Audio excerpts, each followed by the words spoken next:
subscribe ya teman-teman.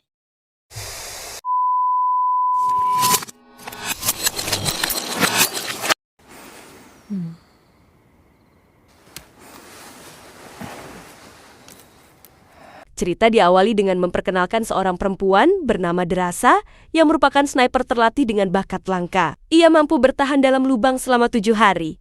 Tanpa tidur, tanpa kasur empuk, tanpa kipas angin, dan tanpa bisa order makanan di GoFood, hanya demi untuk menuntaskan misinya, yaitu menembak seorang target yang datang dari luar negeri.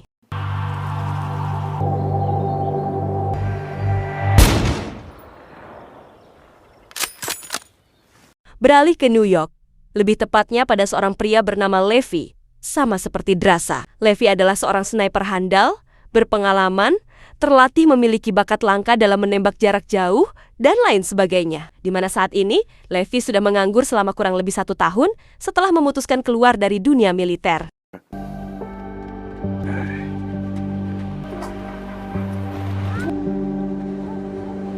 Saat sedang ngalamun di pinggir pantai, Levi mendapat pesan teks dari sebuah perusahaan militer swasta yang menawarkan sebuah pekerjaan. Yang karena saat ini Levi sedang butuh uang untuk membayar sewa kontrakan dan cicilan, Levi pun menerima tawaran tersebut.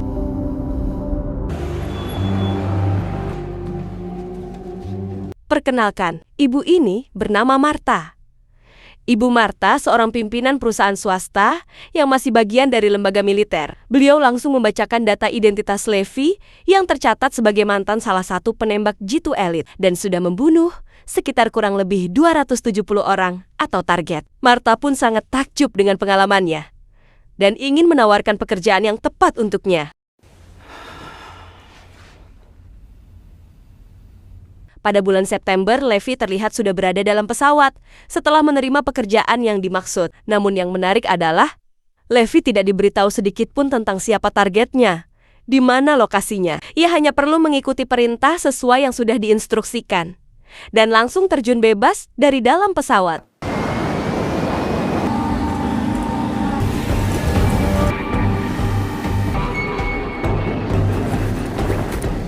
Selama kurang lebih 3 hari 3 malam, Levi harus berjalan sejauh 38 km, menembus hutan, melewati sungai, memanjat tebing, dan medan ekstrim lainnya menuju titik lokasi yang sudah ditentukan.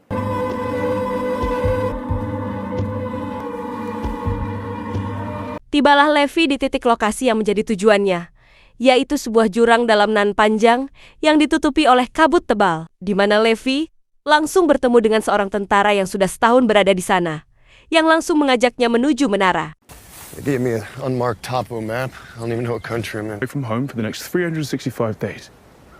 Completely self-sufficient. Dari penuturan si tentara, ia mengaku sudah setahun bekerja di menara itu sendirian. Semua kebutuhan sudah disiapkan, mulai dari makanan, persenjataan, amunisi, dan lain sebagainya. Tanpa diberikan clue atau petunjuk, seperti apa jenis pekerjaan yang harus dilakukan. Levi harus menggantikan si tentara yang sudah selesai kontrak kerjanya dalam 1 tahun ke depan. Levi akan berada di sana sendirian, tanpa ditemani oleh siapa-siapa. Each with its own power and backup power source. But they also work with shit like Google Earth. Tak hanya itu saja, Levi juga diberitahu tentang pekerjaan mereka yang sangat dirahasiakan. Tidak ada komunikasi ke dunia luar. Satu-satunya tugas Levi adalah memantau jurang berkabut tersebut. Terdapat pagar kawat yang mengelilingi setiap tepian jurang itu, ranjau peledak yang digantung di tiap sisinya, sensor otomatis yang dapat memberitahu jika ada pergerakan, dan satelit pemancar penyelubung yang berfungsi untuk menutupi jurang itu dari pelacakan seperti Google Earth, demi untuk menjaga kerahasiaan akan keberadaan jurang tersebut. Copy that. Look, this place is old. I'm talking end of the Second World War, early Cold War shit. Satu-satunya partner kerja Levi adalah seseorang yang berada di menara seberang yang merupakan perwakilan dari negara lain, yang mana kegiatan atau pekerjaan ini sudah dilakukan selama kurang lebih 75 tahun setelah Perang Dunia Kedua, dengan para penjaga menara yang selalu diganti setiap setahun sekali.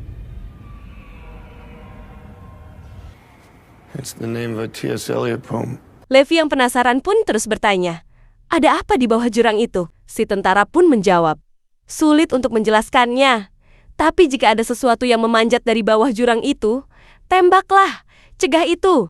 naik ke atas ke permukaan, dan lakukan tugasmu sampai selesai. I need to keep people from going in the gorge. No.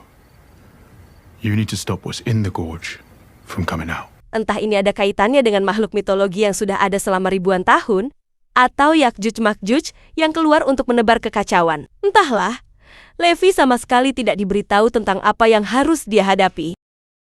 JD, what do you think's really going on here? Selesai melakukan serah terima pekerjaan, si tentara pun pergi ke lokasi titik penjemputan yang sudah ditentukan. Ia dijemput oleh sebuah helikopter yang akan membawanya pulang ke kampung halaman. Namun sesuatu yang tidak diduga terjadi ketika ia justru harus dieliminasi, sesuai perintah dari pusat, demi untuk menjaga kerahasiaan tentang tempat ini.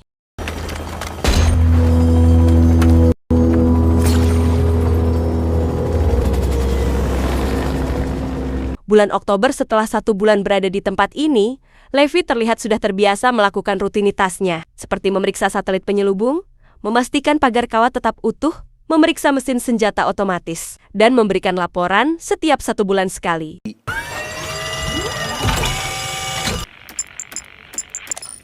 Alpha, Bravo, 97 Omega. Disitulah, Levi tak sengaja menemukan catatan yang dibuat oleh orang-orang sebelum dirinya, lengkap dengan tahun pembuatannya, yang salah satunya adalah penjaga menara dari tahun ke-1947 yang membuat quotes kurang lebih seperti ini. Hanya mereka yang beresiko terlalu jauh bisa tahu sejauh apa mereka bisa pergi.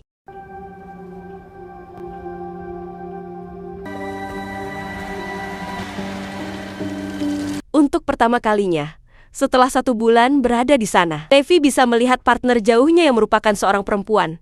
Dan tebak siapa itu? Yaitu adalah Drasa, sosok sniper profesional yang sempat kita lihat di adegan awal. Sehingga sudah jelas, orang-orang yang direkrut untuk menjadi penjaga menara adalah orang-orang pilihan dengan bakat langka yang tidak dimiliki oleh orang biasa.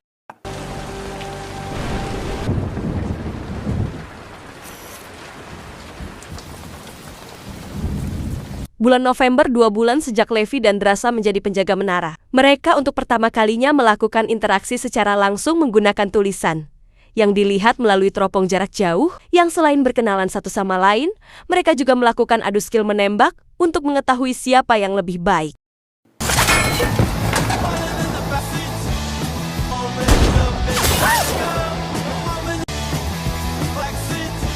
Kesenangan tiba-tiba saja berakhir ketika Drasa melihat sesuatu di bawah menara Levi.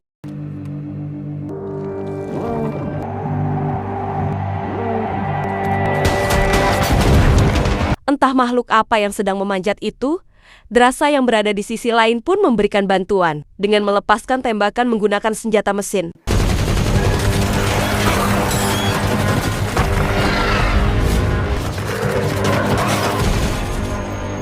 Setelah berhasil mencegah para makhluk itu naik ke atas, suasana tiba-tiba kembali tegang saat Drasa mendengar sesuatu yang seperti sedang naik ke atas menaranya, dan tiba-tiba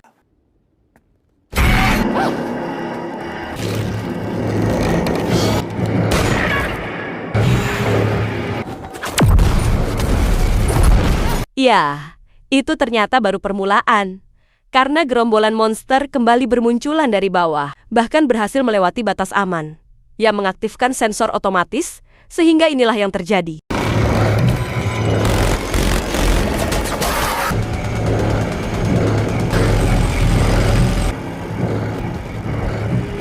Keesokan paginya, Levi langsung memperbaiki semua kerusakan yang terjadi semalam, seperti pagar besi yang rusak dan ranjau gantung otomatis. Yang tepat saat Drasa sedang memantaunya dari kejauhan, tiba-tiba saja muncul sebuah pesawat kecil tanpa awak, semacam drone tapi lebih futuristik, yang terbang dari bawah kabut tebal dan langsung pergi begitu saja.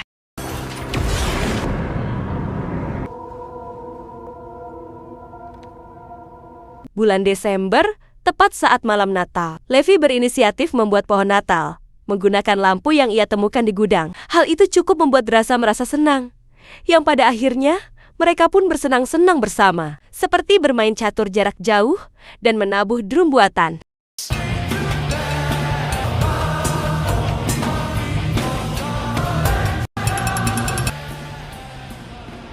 Bulan Februari, Setelah 6 bulan mereka berdua berada di sini, Drasa yang sedang melow pun teringat dengan ayah tercinta. Ia tidak melakukan patroli rutin yang membuat Levi bertanya-tanya. Hingga tepat pada malam harinya, Drasa pun mengutarakan isi hatinya yang sedang butuh seseorang di dekatnya dan berkata, "Hari ini sulit.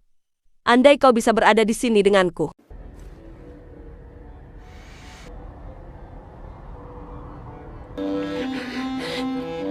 Mengetahui Drasa sedang butuh sosok yang bisa menenangkannya, Levi pun berencana untuk menemui Drasa secara langsung. Ia mulai mencari alat-alat yang diperlukan dan bermaksud membuat peluncur tali agar bisa menyeberang ke menara Drasa.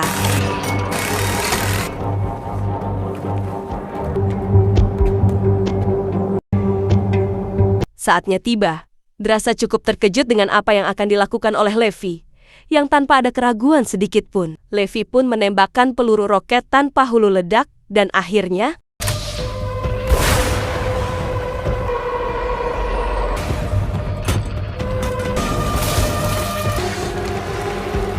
setelah talinya sudah diikat dengan erat oleh Drasa, Levi pun tidak langsung berangkat, melainkan mencukur kumis dan jenggot agar terlihat sedikit rapi di depan Drasa.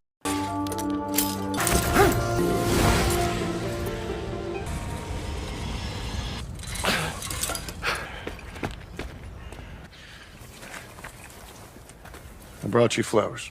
Untuk pertama kalinya sejak berkenalan, Levi akhirnya bisa bertemu langsung dengan Drasa dan langsung makan malam untuk saling mengobrol bersama, yang mana pertemuan ini sudah pasti berakhir dengan iklik.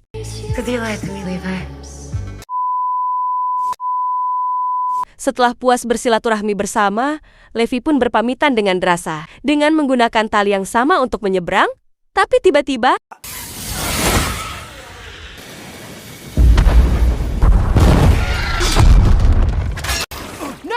Levi pun jatuh bebas ke dalam jurang setelah talinya terputus akibat para makhluk yang sedang naik dan tak sengaja mengenai ranjau gantung. Drasa pun dengan cepat bersiap untuk melakukan penyelamatan dan inilah yang dia lakukan.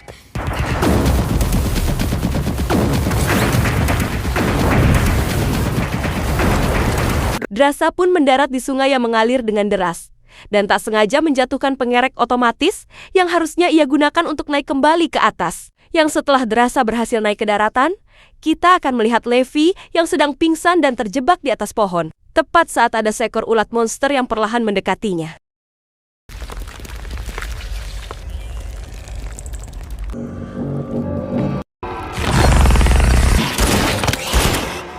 Setelah berhasil menembak ulat tersebut, Levi kembali terjebak oleh makhluk lain, seperti akar hidup yang memiliki taring dan perekat alami yang membuatnya tidak bisa lepas. Di mana saat Levi sedang berjuang antara hidup dan mati, tiba-tiba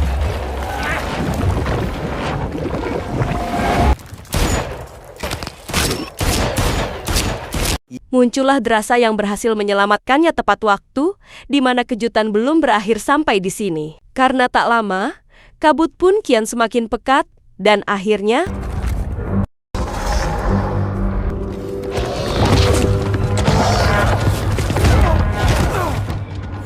entah makhluk apa yang sedang mereka berdua hadapi. Makhluk-makhluk itu bisa menunggangi kuda dan mencoba menyerang mereka berdua. Namun sebagai dua sniper terlatih yang memiliki bakat langka dan kemampuan di atas rata-rata, Levi dan Drasa berhasil mengatasi itu semua.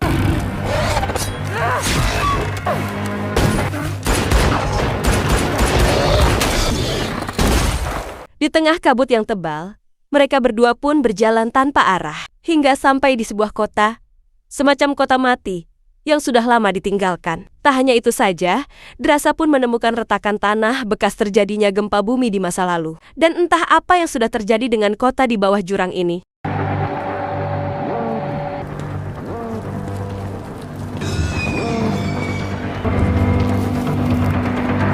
Menyadari resiko berbahaya ketika berada di tempat terbuka, Levi dan Drasa pun masuk ke dalam sebuah gereja tua yang berisi penuh dengan jenazah manusia yang sudah mengering. Di mana saat mereka berdua sedang mengamati area sekitar, tiba-tiba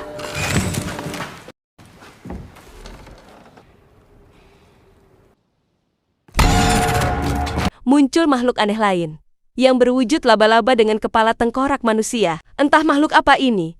Drasa dan Levi pun harus berjuang menghadapi mereka semua sampai akhirnya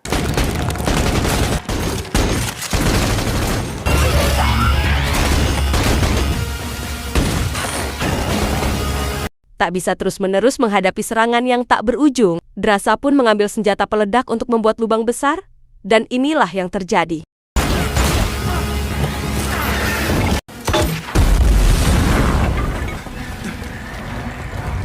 Lolos dari gereja menyeramkan. Levi dan Drasa pun berlari hingga sampai di sebuah bunker raksasa yang dibangun di bawah tanah. Ketika sudah berada di dalam, mereka pun menyadari bahwa tempat ini adalah sejenis laboratorium penelitian rahasia, di mana Levi tak sengaja menemukan kaset lama dan langsung memutarnya untuk mengetahui isi di dalamnya.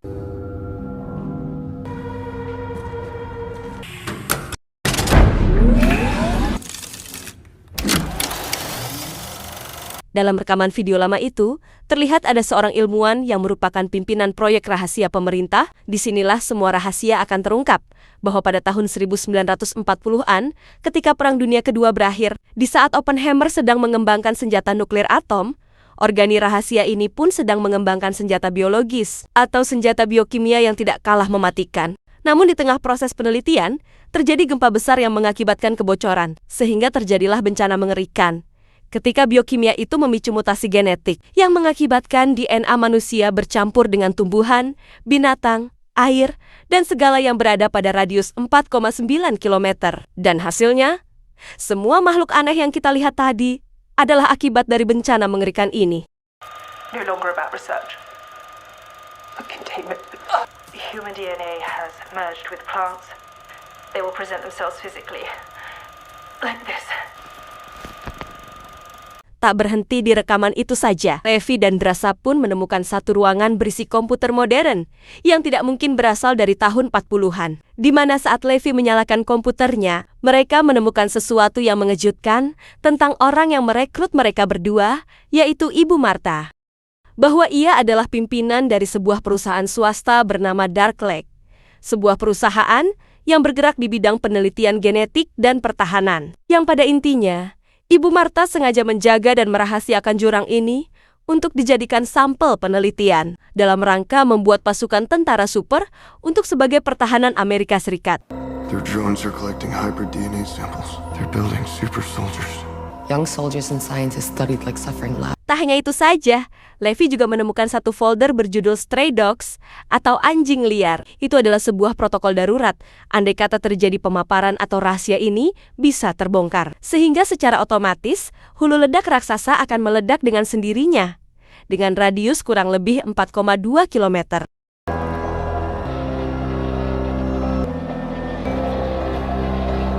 Selesai dengan lab tersebut, Levi dan Drasa pun keluar untuk mencari jalan agar bisa naik ke atas. Namun di tengah pencarian, tiba-tiba saja Drasa terkena jebakan tali yang dibuat oleh satu makhluk yang menunggangi kuda.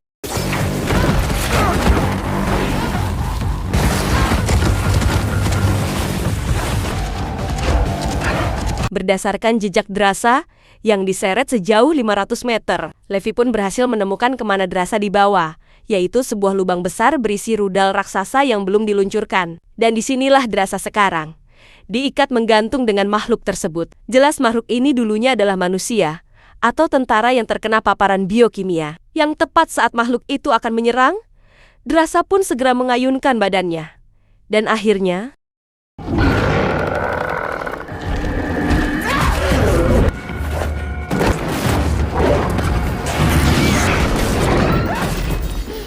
sangat tepat waktu, Levi datang ketika Drasa butuh pertolongan. Setelah memastikan si makhluk sudah mati, Drasa dan Levi pun mencari jalan menuju ke permukaan, yang sungguh sangat tidak terbayangkan. Ketika mereka melihat tanaman yang bermutasi persis seperti yang sudah dijelaskan oleh ilmuwan yang ada di rekaman video jadul, kebocoran biokimia tersebut telah menyebabkan DNA manusia bercampur dengan tanaman yang menghasilkan sebuah pemandangan yang sangat mengerikan.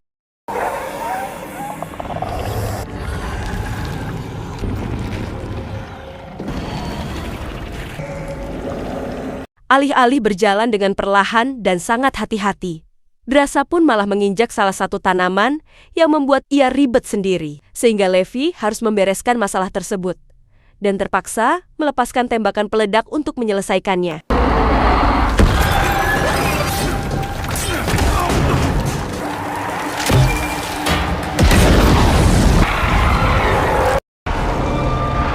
Setelah berhasil mencapai permukaan, mereka pun berjalan ke sebuah gudang yang masih menyimpan mobil jeep tua, yang tentu saja memiliki derek cukup kuat, dengan wawasan dan pengalaman yang luas. Mereka pun mengotak-atik mesin mobil tersebut dan langsung meluncur ke lokasi titik jatuh mereka.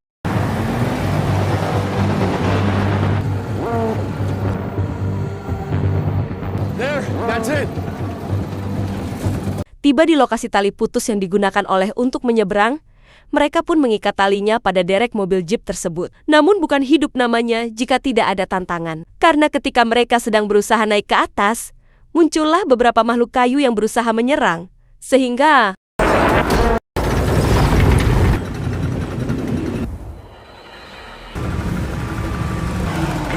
tepat saat Levi dan Drasa berhasil melewati kabut tebal, makhluk-makhluk itu pun mulai memanjat naik untuk mengejar mereka berdua, sehingga lagi terjadi ketegangan yang luar biasa. Dan inilah yang terjadi.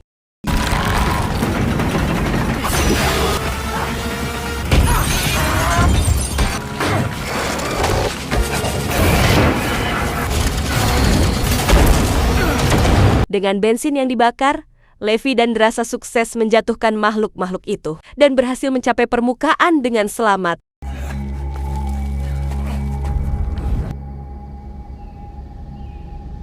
Tak membuang waktu, Levi pun kembali ke menara tempatnya berada dengan menggunakan peluncur tali milik Drasa. Sesampainya di sana, Levi segera memberikan laporan bulanan menggunakan telepon satelit. Namun tak diduga, telepon tersebut tersambung dengan Ibu Martha yang baru mendapat laporan terkait komputer di bawah jurang yang aktif. Sehingga, Levi didesak untuk menjawab siapa yang sudah melakukannya. Did you go into the gorge?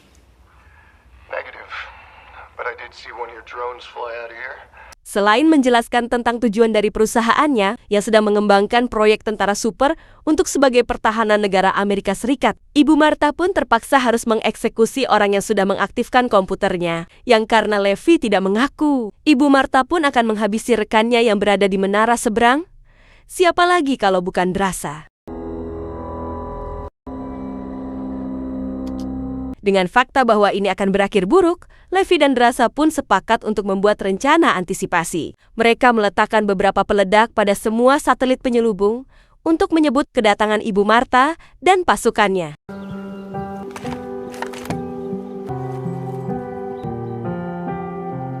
Tiba saatnya Ibu Martha datang.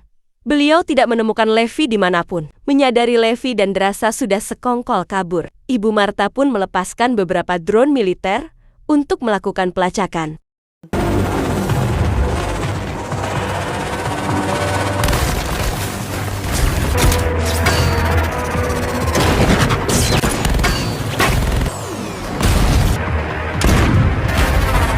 Selesai mengatasi drone-drone penembak, Levi dan Drasa pun langsung mengambil posisi membidik untuk menembak peledak yang sudah mereka tempel pada satelit.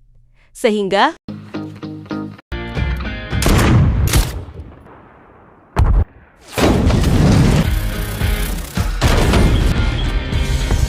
sesuai yang sudah dijelaskan di awal, satelit-satelit penyelubung itu digunakan untuk mencegah pemaparan kabut tebal berisi biokimianya. Sehingga ketika satelitnya hancur dan pelindungnya lenyap, maka protokol keamanan bernama anjing liar pun akan secara otomatis diaktifkan. Dan radius ledakannya akan terjadi sejauh 4,2 km.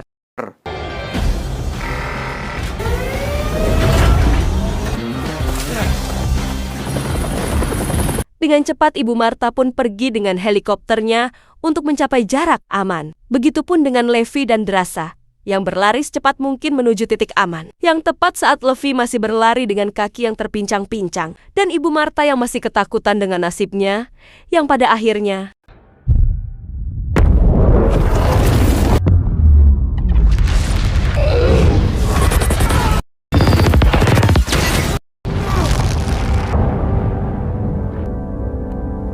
Ibu Martha pun tidak berhasil selamat. Begitupun dengan Levi yang entah bagaimana nasibnya. Satu-satunya orang yang selamat adalah Drasa yang langsung pulang menuju ke kampung halaman.